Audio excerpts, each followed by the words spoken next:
কিরে, তোরা খুব দাদা হয়ে গেছিস নাকি? মেয়ে দেখলে ইফটিজিং করতে ইচ্ছা করে?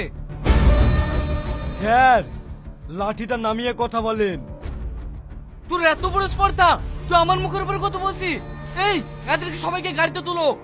আর হ্যাঁ, তুমি একে হসপিটালে নিয়ে যাও, তারপর আমি এদেরকে দেখছি। স্যার, আপনি কাদেরকে ধরতে বলছেন? এদের মধ্যে একটা মিলি ছেলে আছে। হ্যাঁ, এই কথা আগে বলবে তো। কোন ছেলেটা?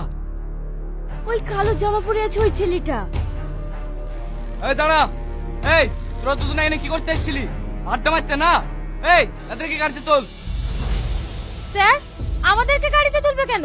আমরা তো কোনো অন্যায় করিনি। কোনো কথা হবে না, ওঠ গাড়িতে।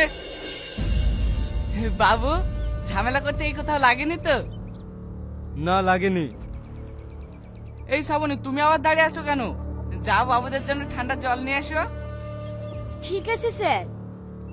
হ্যাঁ, আমাকে ক্ষমা করে দিও বাবু, আমি তোমাকে প্রথমে চিনতে পারিনি। তোমার বাবা ভালো আছে তো? হ্যাঁ হ্যাঁ, বাবা ভালো আছে। হ্যাঁ, নেন জল।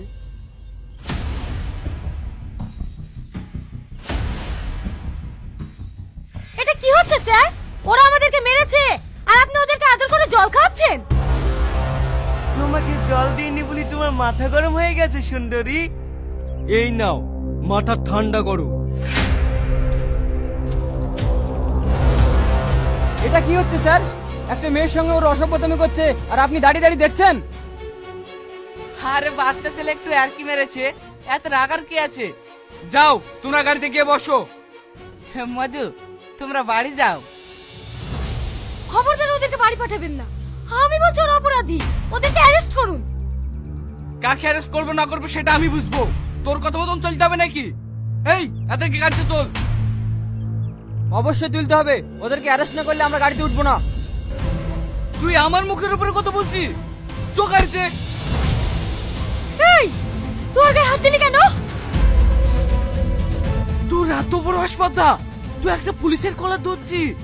ছাড় বলছি, কলার ছাড়। আগে জবাব দে, তুই কেন ওর গায়ে হাত তুললি? এই, ভালো ভালো বলছিস স্যারের কলার ছেড়ে দে, নাহলে তোর এমন হাল করবো না জীবনে সোজা হয়ে দাঁড়াতে পারবি নি।